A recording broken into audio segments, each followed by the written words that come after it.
आपल्या सगळ्यांचे महायुतीचे उमेदवार आदरणीय संजय केळकर, बाजूच्या मतदार क्षेत्रातील उमेदवार आदरणीय प्रताप सरनाईक, खासदार नरेश म्हस्के, आमदार निरंजन डावखरे, माधवी नाईक, प्रदेश महामंत्री भाजपा, माझे सहकारी आदरणीय विनय सहस्त्रबुद्धे, ठाणे शहराचे अध्यक्ष संजय वाघोले, शिवसेनेचे हेमंत पवार, भास्कर वाघमारे, मंचावर उपस्थित सर्व महायुतीचे घटक पक्षाचे सन्मान्य नेते मंडळी आणि उपस्थित माझ्या बांधवांनो आणि बहिणींनो, आज विशेष रूपाने ज्या दोन व्यक्तींनी आपल्या सगळ्यांच्या जीवनामध्ये प्रेरणा दिली आणि विशेषतः आपल्याला एक नवीन विचार दिला, अशा दोन व्यक्तींच्या स्मृती आज आपण सगळेजण आपल्याकरता अतिशय महत्त्वाच्या आहेत. आज स्वर्गीय बाळासाहेब ठाकरे आणि विश्व हिंदू परिषदेचे आदरणीय अशोक सिंघल या दोघांचाही स्मृतिदिन आहे. त्या दोघांनाही मी अभिवादन करतो आणि विशेष रूपाने आपल्या सगळ्यांच्या वतीने अभिवादन करत असताना त्यांच्या स्वप्नातला भारत, त्यांच्या स्वप्नातला महाराष्ट्र आपण निर्माण केल्याशिवाय राहणार नाही असा विश्वास व्यक्त करतो. या निवडणुकीच्या निमित्ताने बऱ्याच दिवसानंतर मला ठाण्यामध्ये येण्याची संधी मिळाली. ठाण्यामध्ये मी होतो तेव्हाही आणि आताही प्रश्न तोच आहे, ट्रॅफिक जाम, प्रदूषण.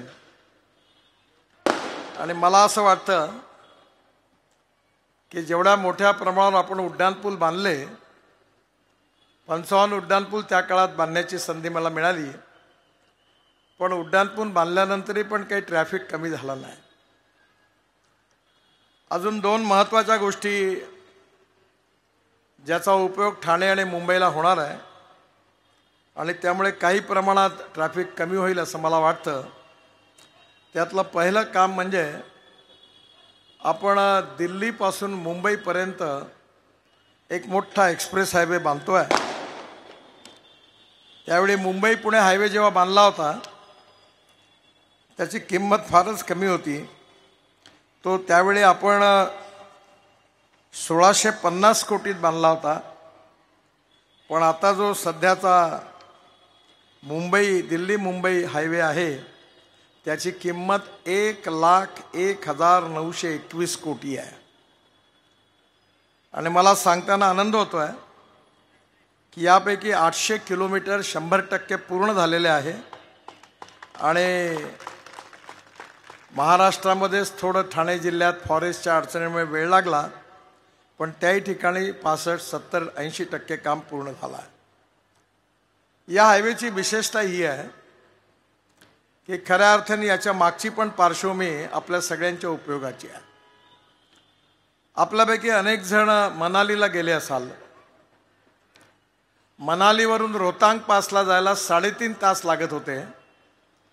आता अटल टनेल तयार झाली आहे, फक्त 8 मिनिटात जाता येतं. आणि तिथून आपण बाहेर निघालो की लडाख लेहपर्यंत 8 टनेल आणि रस्ता मोठा हिमालयाच्या मधून, त्याचंही काम जवळपास आता जोरात सुरू आहे, बरंचसं पूर्ण झालं आहे. तिथून लडाख लेहला येतो आणि लडाख लेहवरून पुढे निघाल्यानंतर आशियातली सगळ्यात मोठी टनेल म्हणजे कारगिलच्या खाली झोजिला नावाची टनेल आहे, 11.6 किलोमीटर. आणि ज्या टनेलच्या बाहेर उभं राहिलं की समोर बाबा अमरनाथचं दर्शन होतं आणि बाजूला कारगिलची पहाडी आहे जिथे युद्ध झालं होतं. त्या टनेलमधून आपण बाहेर निघालो की एक झेडमोर टनेल आहे जिथे नुकतंच आत्ता आतंकवाद्यांनी अटॅक केला होता. आणि त्या टनेलवरून बाहेर निघाल्यानंतर आपण श्रीनगरला येतो आणि मग श्रीनगरचा रिंग रोडही पूर्ण झालेला आहे. आणि श्रीनगर ते जम्मू या रस्ता अतिशय कठीण आहे, हिमालयाच्या पहाडाच्या मधून जातो. तिथे 18 टनेल बांधून पूर्ण झाल्यात. आणि त्या रस्त्याने येत असताना कटऱ्याच्या आधी दिल्ली कटरा एक्सप्रेस हायवे आहे. ज्यामुळे या हायवेमुळे दिल्ली ते कटरा 8 तासात, श्रीनगर 10 तासात आणि अमृतसर 4 तासात होणार आहे. आणि या हायवेला बांधत असताना आपलं जे स्वर्ण मंदिर आहे अमृतसरचं, त्याच्या बाहेरून हा जाणार होता. पण मध्ये 4 प्रमुख गुरुद्वार त्या ठिकाणी येत होती. तिथले सगळे प्रमुख मला भेटले आणि त्यामुळे बाहेरून पण बांधला आणि आतून पण बांधलेला आहे. दोन्हीकडनं काम झालं आहे. आणि तिथून पुढे आल्यानंतर आपण दिल्लीला येतो. दिल्लीला एक अतिशय सुंदर प्रोजेक्ट तयार झाला आहे, स्टेट ऑफ आर्ट. एका पिलरवर 4 लेयर्स आहेत आणि आर्टिफिशियल टनेल झाली आहे. पानिपतपासून एक रोड येतो UR2 10,000 कोटीचा, तोही बांधून पूर्ण झाला. आणि हा जो 28 किलोमीटर द्वारका एक्सप्रेस हायवे आहे तोही आता जवळपास पूर्ण झालेला आहे. यातून डायरेक्ट एअर स्ट्रिपच्या खालून एक आर्टिफिशियल टनेल तयार केली आहे आणि त्यातून डायरेक्ट T3वर दिल्ली एअरपोर्टवर जाता येतं. पण याचं वैशिष्ट्य असं आहे की तिथून आपण दिल्ली मुंबईला हलो हायवेला की डायरेक्ट आपण मुंबईकडे यायला निघतो. आणि मुंबईला आल्यानंतर सुरतजवळ हा हायवे जो आहे, इथून आपण दिल्ली ते मद्रास याच्याकरता चेन्नई हा नवीन रस्ता बांधतो आहे. या रस्त्याची किंमत 80,000 कोटी रुपये आहे. आज मला सकाळी त्या भागातून रस्ता वरतून बघायला मिळाला, त्याचं काम सुरू आहे. याची विशेषता ही आहे की आपल्याकडे जेवढी लोक सध्या दिल्लीतून, उत्तर भारतातून दक्षिणेकडे जातात ती सगळी मुंबईमध्ये येतात, ठाण्यामध्ये येतात. ठाणे मुंबई पुणे एक्सप्रेस हायवेला जोडतात आणि तिथून पुण्याला जातात. आणि पुण्यावरून 2 मार्ग आहेत, एक कोल्हापूर आणि एक सोलापूर, आणि तिकडनं मग दक्षिणेत जातात. पण आता आपण हा जो 80,000 कोटीचा नवीन रस्ता बांधला आहे तो सुरतवरून डायरेक्ट नाशिक, नाशिकवरून अहमदनगर, अहमदनगरवरून सोलापूर, सोलापूरवरून कर्नूल आणि कर्नूलवरून त्रिवेंद्रम, चेन्नई, कन्याकुमारी, हैदराबाद, बेंगलोर, कोचीन सगळ्यात दक्षिणेकडे जाणार आहे. आणि या रस्त्यामुळे सगळ्यात मोठा फायदा मुंबई पुण्याला होणार आहे की उत्तरेतून दक्षिणेत जाणारा जेवढा ट्रॅफिक आहे, हा जो गुजरातकडनं अहमदाबादकडनं आपल्याकडे येतो, हा सगळा ट्रॅफिक सुरतमधून वळणार आहे. आणि त्यामुळे इथे ट्रॅफिक जाममध्ये मोठ्या प्रमाणात मुक्ती मिळणार आहे. या सगळ्याच्या बरोबर विशेष रूपाने सुरतच्या पुढे आल्यानंतर विशेषतः वडोदरा ते मुंबई हे 156 किलोमीटरवर 8 पॅकेज आहेत. त्याची किंमत 26,000 कोटी रुपये आहे. हा सिमेंट कॉन्क्रीटचा आहे. आणि यातलं पॅकेज नंबर 17 ते भोज ते मोरबी हे ठाणे इथलंच आहे. त्याची 4.16 किलोमीटर लांबीची टनेल जवळपास पूर्ण झालेली आहे. या बोगद्याची रुंदी 22 मीटर आहे आणि 8 लेनची टनेल आहे. आणि या टनेलमधून डायरेक्ट याच्यात क्रॉस पॅसेजेस आहेत. आणि तिथून निघाल्यावर भोज ते मोरबे आणि या बोगद्यातून निघाल्यानंतर सगळा जो ट्रॅफिक आहे हा सरळ दिल्ली मुंबई हायवेनी हा उत्तर भारत, राजस्थान, गुजरात हा सगळा JNPTकडे बाहेरच्या बाहेर जाणार आहे. आणि त्यामुळे देखील ठाण्यामधलं घोडबंदरवरून येणारी जी काही सध्या JNPTचा ट्रॅफिक आहे तो पूर्ण बंद होणार. आणि त्यामुळे निश्चितपणे ट्रॅफिक जॅमपासून ठाण्याला मुक्ती मिळणार आहे. हा प्रकल्प साधारणतः पुढच्या वर्षीच्या मार्चपर्यंत पूर्ण करण्याची इच्छा आहे. या वडोदरा मुंबई द्रुतगती मार्ग हा तळासरीपासून शिरसाडपर्यंत मुख्य अलाइनमेंटच्या स्वरूपात असून शिरसाडनंतर तो स्परच्या स्वरूपात JNPT जवळच्या मोरबेकडे जातो. शिरसाडपासून मुंबईकडे हा द्रुतगती मार्ग जो आहे प्रस्तावित होता, पण त्यात लँड ॲक्विजिशनमध्ये बऱ्याच अडचणी आल्या. त्यामुळे आता शिरसाडमधून मोरबेकडे तो वळविण्यात आलेला आहे. माझी इच्छा होती की हा नरिमन पॉईंटपर्यंत न्यायचा. MMRDच्या मार्फत त्यांनी आता हा जो नवीन कोस्टल हायवे तयार झालेला आहे हा विरारपर्यंत येणार आहे. आणि नंतर मुंबई दिल्ली एक्सप्रेस हायवे त्यालाही आम्ही जोडणार आहे. म्हणजे डायरेक्ट दिल्ली ते मुंबई हे केवळ 12 तासात होणार आहे. आणि त्यामुळे हा ट्रॅफिक पण सगळा बाहेरच्या बाहेर जाईल. आणि या दोन्ही रस्त्यामुळे बरंचसा ट्रॅफिक बाहेर गेल्यामुळे निश्चितपणे ठाणेकरांना, मुंबईकरांना, पुणेकरांना नक्की दिलासा मिळेल. आमच्या सरकारचं हे विशिष्ट राहिलं की इन्फ्रास्ट्रक्चर डेव्हलपमेंटला सगळ्यात जास्त प्राथमिकता मिळाली. खरं म्हणजे आपल्या देशाला स्वातंत्र्य मिळून आज 75 वर्ष झाली आहे. या 75 वर्षाच्या इतिहासामध्ये 60 वर्ष काँग्रेस पार्टीला राज्य करण्याची संधी मिळाली. आणि ज्यावेळी आपल्यापैकी जी जुने लोक असेल त्यांना आठवत असेल की पंडित जवाहरलाल नेहरूंनी रशियाचं जे इकॉनॉमिक मॉडेल होतं, कम्युनिझम आणि समाजवाद दोघांचं मिश्रित, ते मॉडेल स्वीकारलं.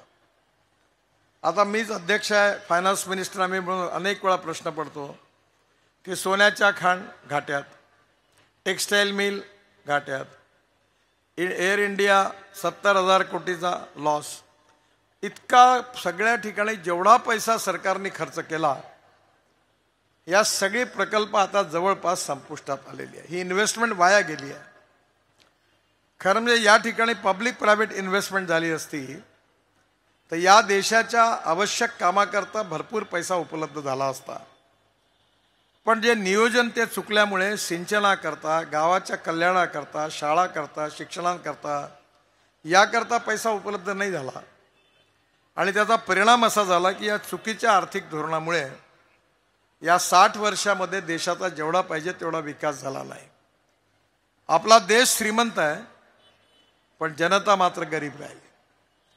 आणि म्हणून या 10 वर्षामध्ये सरकारची सगळ्यात मोठी विशेषता कोणती असेल तर आम्ही इन्फ्रास्ट्रक्चर डेव्हलपमेंटला सगळ्यात जास्त प्राथमिकता दिली. मी ज्यावेळी शिपिंग मंत्री होतो तर JNPTचाही विकास झाला. 1800 कोटी रुपये वर्षाचा फायदा मिळायला लागला. एवढंच नाही तर मुंबईपाचे BPT पासून अलिबागपर्यंत आम्ही रो पॅक सर्व्हिस सुरू केली. आणि त्यावेळी मी एक योजना तयार केली होती की आता नवीन सरकार आल्यावर नक्की त्याची अंमलबजावणी, कारण नवीन एअरपोर्ट जो आहे त्या एअरपोर्टला जेटी बनवलेली आहे. आणि मुंबईच्या कुठल्याही टोकापासून 17 मिनिटाच्या आत जशी आपली टॅक्सी आहे तशी वॉटर टॅक्सी घेऊन आपल्याला नवीन एअरपोर्टपर्यंत जाता येईल अशी ती योजना आहे. म्हणजे बराचसा ट्रॅफिक जर आपण पाण्यावर नेला तर बऱ्याच प्रमाणात रिलीफ मिळू शकतो. जिथे JNPTमध्ये जो येणारा माल असतो तो भिवंडीच्या गोडाऊनमध्ये जातो आणि भिवंडीच्या गोडाऊनमध्ये जाऊन मग तो मुंबईमध्ये येतो. तेव्हा एक योजना आम्ही सुरू केली होती की JNPTमध्ये येणारा सगळा माल जो असेल तो BPTमध्ये आणायचा पाण्यावरून, आणि BPTवरून डिलिव्हरी जर दिली तर मुंबईत येणारे कमीत कमी 85,000 ते 90,000 ट्रक त्याचं ट्रान्सपोर्ट वाचू शकतं. मुंबई शहरामध्ये तिन्ही बाजूला समुद्र आहे. त्यामुळे या ठाणे, मुंबई या सगळ्याची मर्यादा आहे की आता वाढायला जागा नाही आहे. आणि म्हणून येणाऱ्या काळामध्ये या शहराचा विकास होत असताना हा जो ट्रॅफिक जाम आहे याच्यातून मुक्ती मिळवण्याकरता आणि एअर प्रदूषणापासून मुक्ती मिळणं ही खूप आवश्यक आहे. मी जेव्हा ट्रान्सपोर्टचा मंत्री झालो, आज आपल्या देशामध्ये 22 लाख कोटी रुपये आपण फॉसिल फ्युएलचं इम्पोर्ट करतो आहे आणि यामध्ये मोठ्या प्रमाणावर प्रदूषण होत आहे. आणि विशेषतः ठाणे असेल, मुंबई असेल, दिल्ली असेल, या सगळ्या शहराची सगळ्यात मोठी समस्या कोणती असेल तर ती प्रदूषणाची आहे. जल प्रदूषण, वायू प्रदूषण आणि ध्वनी प्रदूषण. आणि आपल्याला याची कल्पना नाही आहे, पण विशेषतः या सगळ्या प्रदूषणामुळे आपलं आयुष्य कमी होत चाललेलं आहे. एकीकडे केमिकल फर्टिलायझर आणि पेस्टिसाइड्स वापरामुळे आपल्या रोजच्या खाण्यामध्ये आपण भरपूर पॉयझनस अशा गोष्टी खातो. आणि दुसरीकडे हवेच्या प्रदूषणामुळे पण समस्या निर्माण झाल्यात. आणि हे दिसणारे नाही आहेत पण गंभीर प्रश्न आहे. आपल्या सगळ्यांना माहिती असेल की भूतानच्या प्रधानमंत्र्यांनी नुकतंच युनोमध्ये एक भाषण केलं होतं आणि त्यांनी असं सांगितलं की आपल्याला सगळ्यात पहिले प्राथमिकता दिली पाहिजे ती डोमेस्टिक हॅपी ह्युमन इंडेक्स, म्हणजे सुखांक. सर्वसामान्य माणसाचं सुख कशात आहे? मुलांना चांगल्या शिक्षणाच्या सोयी झाल्या पाहिजे, तरुण मुलाच्या हाताला काम मिळालं पाहिजे, 24 तास शुद्ध आणि स्वच्छ पाणी मिळालं पाहिजे, 24 तास विजेची व्यवस्था पाहिजे, उत्तम बगीचे असले पाहिजे, उत्तम खेळाची मैदानं असली पाहिजे आणि खऱ्या अर्थाने शिक्षणाच्या उत्तम सुविधा असल्या पाहिजे. मिनिमम या 4-5 क्षेत्रामध्ये चांगल्या सुविधा असल्यामुळे सर्वसामान्यांच्या जीवनातला जो सुखांक आहे तो वाढणार आहे. आणि म्हणून येणाऱ्या काळामध्ये आपल्याला सस्टेनेबल डेव्हलपमेंटच्या बाबतीत विचार करत असताना शहराचा हा विकास कसा होईल याची योजना बनवून विकास करण्याची गरज आहे. मला अतिशय आनंद आहे की विशेषतः औद्योगिकदृष्ट्या, शैक्षणिकदृष्ट्या मुंबई, ठाणे या सगळ्या ठिकाणी भरपूर प्रगती झालेली आहे. IIT आहे, इंजिनिअरिंग कॉलेजेस आहेत, सायन्स कॉलेजेस आहेत, कॉमर्स कॉलेजेस आहेत, बिझनेस मॅनेजमेंट, MBAचे कोर्सेस आहेत, सर्व प्रकारच्या शैक्षणिक सुविधा आहे. एक एअरपोर्ट होतं, दुसरं एअरपोर्ट होत आहे. पण या सगळ्याच्या बरोबर येणाऱ्या काळामध्ये लोंढे वाढत चाललेले आहेत. कारण जो विकास आहे हा विकास जो आहे याचं केंद्रीयकरण जोपर्यंत होत राहील तोपर्यंत सगळे लोक रोजगाराकरता इकडे येणारच आहे. मी आतामध्ये उत्तर प्रदेश आणि बिहारमध्ये बराच फिरतो. मी उत्तर प्रदेशच्या मुख्यमंत्र्यांना सांगितलं की तुमच्याकडे जर उद्योग सुरू झाले तर मुंबईमधले अनेक उत्तर भारतीय लोक पुन्हा एकदा उत्तर प्रदेशमध्ये वापस येतील, कारण त्यांना रोजगार ही खरी समस्या आहे.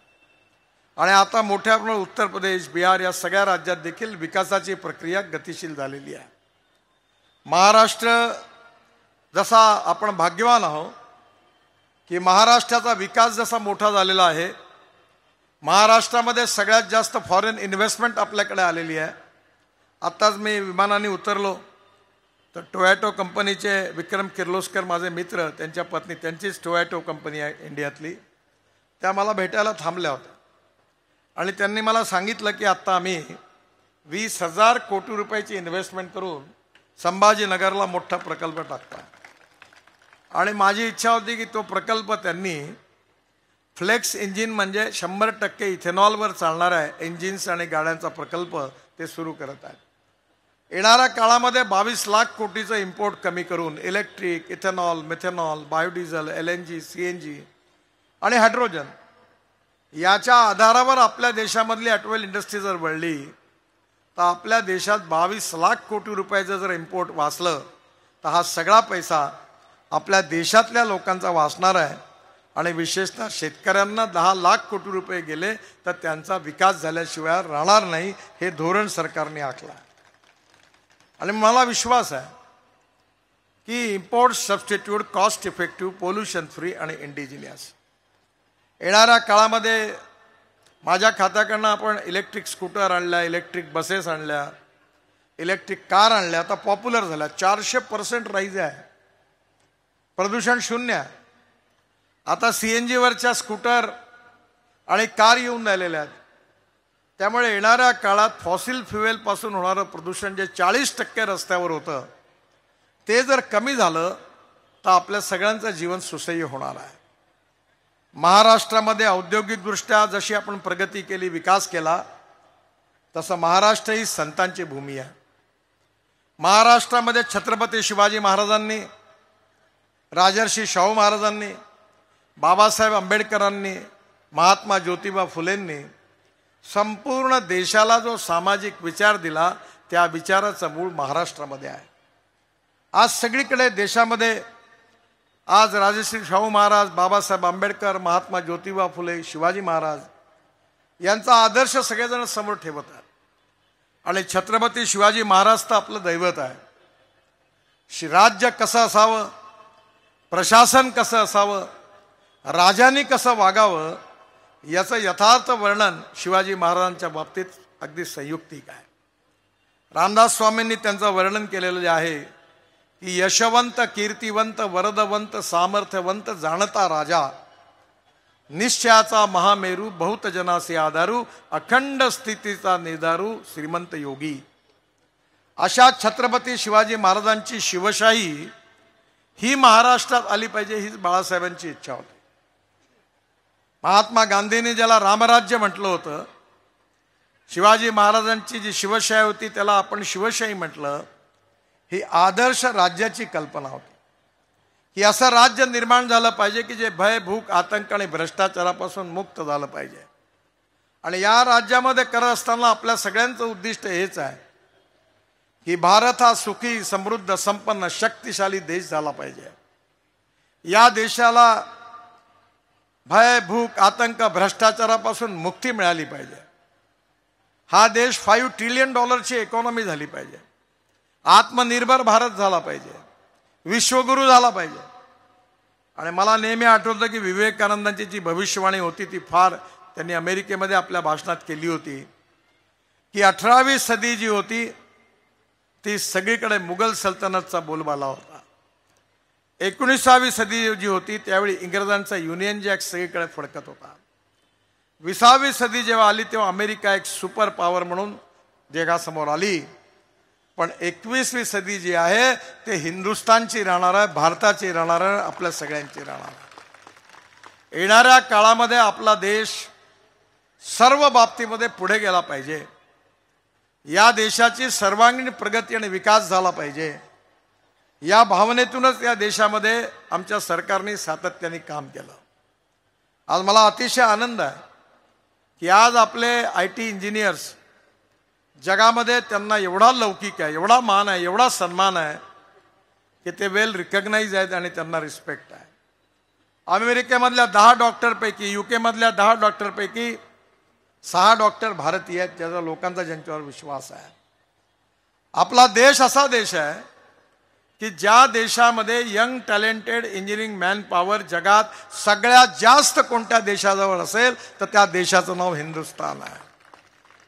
आणि म्हणून या देशाचं हे पोटेन्शियल लक्षात घेता आपला देश खऱ्या अर्थाने जगामध्ये सगळ्यांना दिशा देणारा विश्वगुरू कसा बनला पाहिजे हीच आपल्या सगळ्यांच्या मनातली इच्छा आहे. आणि म्हणून त्याकरता आपल्याला आर्थिकदृष्ट्याही प्रगती केली पाहिजे. जर उद्योग क्षेत्रामध्ये आणि व्यापार क्षेत्रामध्ये आणि शेतीमध्ये प्रगती करायची असेल तर water, power, transport and communication infrastructure develop केलं पाहिजे. जोपर्यंत इन्फ्रास्ट्रक्चर डेव्हलप होणार नाही तोपर्यंत उद्योग वाढणार नाही, शेतीचा विकास होणार नाही. आणि येणाऱ्या काळामध्ये आपल्या देशातलं सगळं इन्फ्रास्ट्रक्चर बदलत आहे. मी स्वतः आतापर्यंत 50 लाख कोटी रुपयाची कामं करू शकलो. मी नेहमी म्हणतो की काम करण्याकरता पैशाची कमी नाही आहे. काम करण्याकरता इमानदारीने काम करणाऱ्या नेत्यांची गरज आहे. मला कधीच पैसे नाही कमी पडले. मी जेव्हा मुंबई पुणे हायवे 55 उड्डाणपूल वरळी बांद्रा बांधलं तेव्हा 5 कोटी रुपये होते. कॅपिटल मार्केटमध्ये गेल्यावर पैसे मिळाले. 500 कोटीचे बॉन्ड होते, 1200 कोटी मिळाले. 600 कोटी पाहिजे होते, 1300 कोटी रुपये मिळाले. आणि आता परवा NHIच्या इन्व्हिट बॉन्डला मुंबईच्या स्टॉक एक्सचेंजमध्ये सबस्क्राईब केलं होतं. 7 दिवसाचा वेळ होता आणि पहिल्याच दिवशी 7 तासात 7 टाइम्स ओव्हर सबस्क्राईब झाला. पावसाचा पाऊस पडला पैशाचा. मी गोव्यात होतो, धावत आलो, ती घंटी वाजवून मग ते सबस्क्राईब केलेले बॉन्ड इश्यू थांबवले. म्हणजे या देशात पैशाची कमी नाही आहे, पण योग्य नीती असली पाहिजे, योग्य नेतृत्व असलं पाहिजे आणि देशाकरता काम करण्याची मनोभूमिका, प्रामाणिकपणे इच्छा असली पाहिजे. आणि ती इच्छा ठेवून जे काम झालं त्यामुळे जे 60 वर्षात काँग्रेस पार्टी करू शकली नाही ते 10 वर्षामध्ये मोदींच्या नेतृत्वाखाली आमच्या सरकारने करून दाखवलं. आणि आज महाराष्ट्रामध्ये देखील प्रगती आणि विकासाच्या बाबतीमध्ये महाराष्ट्र पुढे जात आहे. महाराष्ट्रामधली शेती पुढे जाते आहे. महाराष्ट्रामध्ये शिक्षणाच्या उत्तम सुविधा आहेत. महाराष्ट्रामध्ये इंजिनिअरिंग कॉलेजची संख्या वाढत चाललेली आहे. महाराष्ट्रामध्ये रिसर्चमध्ये याच्यावरती मोठं काम सुरू आहे. मी नेहमी म्हणतो की नॉलेज ही सगळ्यात मोठी पॉवर आहे. नॉलेज म्हणजे ज्ञान. म्हणजे जेवढी ताकद ॲटम बॉम्बमध्ये आहे तेवढी ज्ञानामध्ये आहे. Innovation, entrepreneurship, science, technology, research, skill and successful practices याला आपण नॉलेज म्हणतो. आणि conversion of knowledge into wealth हे आपलं भविष्य आहे. आणि मोठ्या IIT मधून, इंजिनिअरिंग कॉलेजमधून, स्टार्टअपमधून खूप नवीन नवीन टेक्नॉलॉजी येऊन राहिल्या आहेत. मी ऑटोमोबाईल इंडस्ट्रीचा मंत्री आहे. मी 10 वर्षापूर्वी मंत्री झालो तेव्हा 7 लाख कोटी रुपये इंडस्ट्रीचा साईज होता. आणि आत्ता एक 6 महिन्यापूर्वी आपली इंडस्ट्री आता 22 लाख करोडची झाली आहे आणि जगात आपण 4थ्या नंबरवर होतो, आता 3ऱ्या नंबरवर आलो आहे. आपण जपानला मागे टाकला आहे. पहिल्या नंबरवर USA आहे, 2ऱ्या नंबरवर चायना आहे आणि 3ऱ्या नंबरवर आता भारत आहे आणि 4थ्या नंबरवर जपान आहे. आणि ही इंडस्ट्री आता 22 लाख कोटी रुपयाची झालेली आहे. अमेरिकेची इंडस्ट्री 78 लाख करोड रुपयाची आहे, चायनाची 46 लाख करोडची आणि आपली 22 लाख कोटी रुपयाची आहे. मी सगळ्यांना बोलावलं आणि सांगितलं की पुढल्या 5 वर्षात आपल्याला जगात पहिल्या नंबरवर पोहोचायचं आहे. आता इलेक्ट्रिकच्या बसेस, ट्रक, ट्रॅक्टर सगळं इतकी टेक्नॉलॉजी आली आहे की आता आपला देश बदलत चाललेला आहे. मी मर्सिडीजच्या इलेक्ट्रिक गाडीचं उद्घाटन चाकणला गेलो. ते जर्मनीतून चेअरमन आले, त्यांनी सांगितलं की आता मी मर्सिडीज फक्त इलेक्ट्रिकवरच काढणार आहे. इलेक्ट्रिकवरचे ट्रक आले, LNG ट्रक आले आणि आता एवढंच नाही तर आम्ही 360 रोप वे, केबल कार आणि फेनिक्युलर रेल्वे बांधतोय.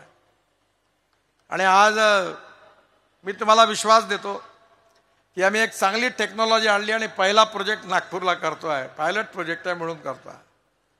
की मी स्कोडा फॅक्टरीमध्ये गेलो होतो झेकोस्लोवाकियाला आणि तिथे मी एक बस पाहिली. तिथून मी लगेच टाटाच्या MDना फोन केला, वाघ, आणि त्याला म्हटलं तुम्ही स्कोडाशी जॉईंट व्हेंचर करा. ती 18 मीटरची बस आहे, 135 लोक बसतात आणि सिमेन्स आणि हिटॅची यांची टेक्नॉलॉजी आहे. ते चार्जर, फ्लॅश चार्जर, ती बस स्टॉपवर उभी राहते आणि ती अर्ध्या मिनिटात बस 40 किलोमीटरला चार्ज होते आणि पुन्हा चालायला लागतं. आणि त्या बसमध्ये 135 सीट्स आहेत.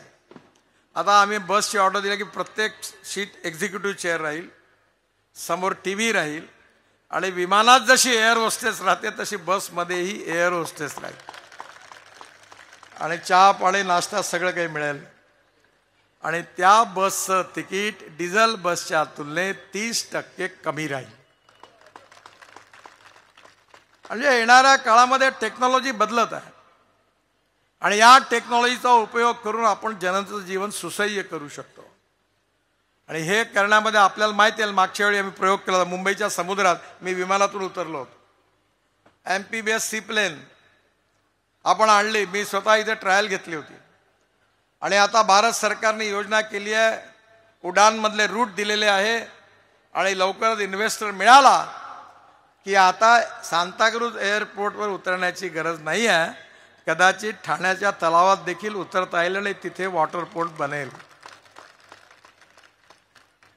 हा देश बदलतो आहे आणि हा बदलण्याचं कारण, हा देश पुढे जाण्याचं कारण, या देशाचा विकास होण्याचं कारण आम्ही नाही आहोत.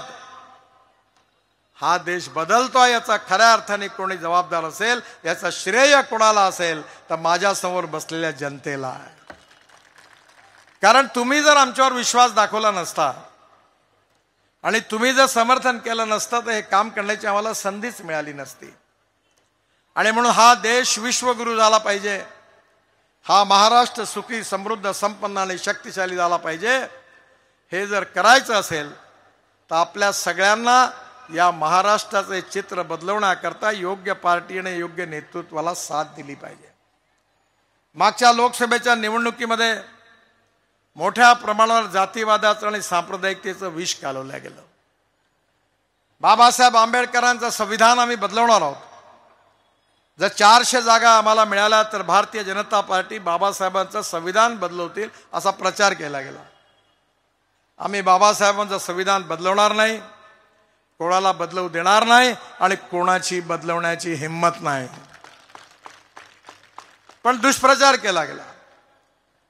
जेव्हा कन्व्हिन्स करता येत नाही तेव्हा कन्फ्यूज करण्याचा प्रयत्न करतात. आपल्याला आठवत असेल, मी पण लॉ ग्रॅज्युएट आहे. आपल्या लॉच्या याच्यामध्ये एक संविधानावर एक पेपर आहे. संविधानाचे अनेक पार्ट आहे. एक संविधानाचे मूलभूत तत्व आहे. त्यामध्ये सुप्रीम कोर्टामध्ये केशवानंद भारती नावाची केस झाली होती आणि त्या केसमध्ये सुप्रीम कोर्टाचे चीफ न्यायमूर्ती आणि 10 जजेस अशा 11 जणांच्या खंडपीठाने निर्णय दिलेला आहे की silent features of the constitution cannot be change.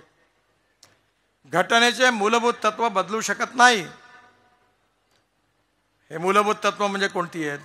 लोकतंत्र, समाजवाद, धर्मनिरपेक्षता, freedom of speech, fundamental right हे बदलूच शकत नाही. आणि ज्या बाकीच्या पार्टमध्ये जे ॲक्ट आहे ते बदलू शकतात पार्लमेंटमध्ये 2/3 मेजॉरिटीनी. हे कोणी बदलवले? आपल्यापैकी अनेक लोकांना आठवत असेल की इंदिरा गांधी रायबरेली मतदारसंघातून लोकसभेची निवडणूक जिंकल्या. अलाहाबाद हायकोर्टामध्ये रिट पिटिशन झाली. अलाहाबाद हायकोर्टाने त्यांची निवडणूक अवैध घोषित केली आणि त्यानंतर इमर्जन्सी लागली 25 डिसेंबर 1975ला. मी त्यावेळी 11व्या वर्गात होतो. इमर्जन्सीच्या विरोधात काम करताना राजकारणात आलो. आणि त्यानंतर काय झालं की इमर्जन्सी लागल्यानंतर काँग्रेस पार्टीने बाबासाहेबांच्या संविधानाच्या धज्जिया उडवल्या. स्वतःच्या स्वार्थाकरता संविधान अनेक दुरुस्त्या केल्या. आणि ज्यावेळी पुन्हा जनता पार्टीचं राज्य निवडून आलं तेव्हा 77 साली ते निवडून आल्यानंतर त्या सगळ्या संविधानातल्या दुरुस्त्या रद्द केल्या. ज्या लोकांनी संविधान मोडायचं काम केलं, संविधानाची ऐशी तशी केली, तेच आता संविधानाचा बचाव करत लोकांच्या मनात विष कालवत गावागावात फिरून राहिलेल्या. आपल्या मराठीमध्ये एक म्हण आहे, चोराच्या उलट्या बोंबा, उलटा चोर कोतवाल को डाटे. आणि म्हणून मला आपल्याला एवढंच सांगायचं की जातीवाद आणि सांप्रदायिकतेचं राजकारण आपल्या देशाकरता उपयोगाचं नाही आहे.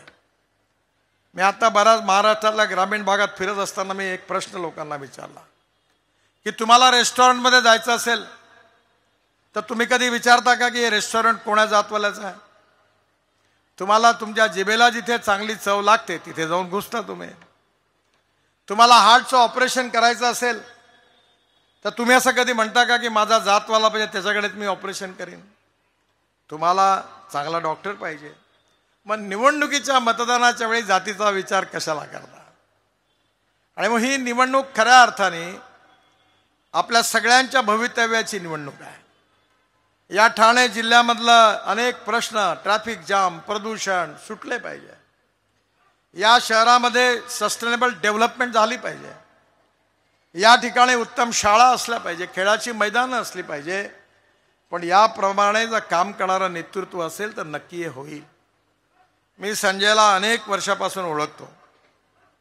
मी या महाराष्ट्रात काम करत असताना अध्यक्ष होतो, विरोधी पक्षाचा नेता होतो, विधानमंडळात 18 वर्ष होतो. आणि मी जवळून बघितलं की अतिशय निष्ठेने, सेवेच्या भावनेने, रचनात्मक वृत्तीने काम करणारा उत्तम कार्यकर्ता म्हणजे संजय केळकर आहे. आणि म्हणून या मतदारसंघातून तो पुन्हा एकदा उभा आहे. बाजूच्या मतदारसंघातून प्रताप सरनाईक उभे आहे, त्यांनाही पण मी ओळखतो, तेही विधानमंडळात होते. दोघांमध्येही उत्तम काम करण्याची क्षमता आहे. आणि म्हणून मी आपल्याकडे विनंती करण्याकरता आलो आहे की या दोघांनाही प्रचंड मताने विजयी करा. महाराष्ट्रामध्ये महायुतीचं सरकार आणा आणि महाराष्ट्राला प्रगतशील, समृद्ध, संपन्न या देशातलं पहिल्या नंबरचं राज्य करण्याकरता आपण सगळे आम्हाला आशीर्वाद द्या, ही विनंती करण्याकरता आपल्याकडे आलो आहे. 10 वाजताच्या आधी पुन्हा एकदा मुलुंडमध्ये पण सभा आहे आणि म्हणून मला जाण्याची घाई आहे.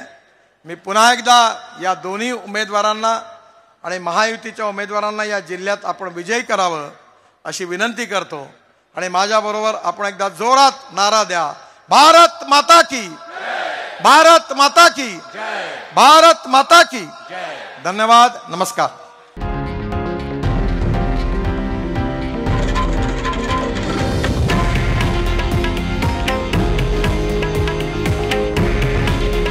हे आहे देशातील नंबर 1 न्यूज नेटवर्क आणि आपण पाहत आहात TV9 मराठी.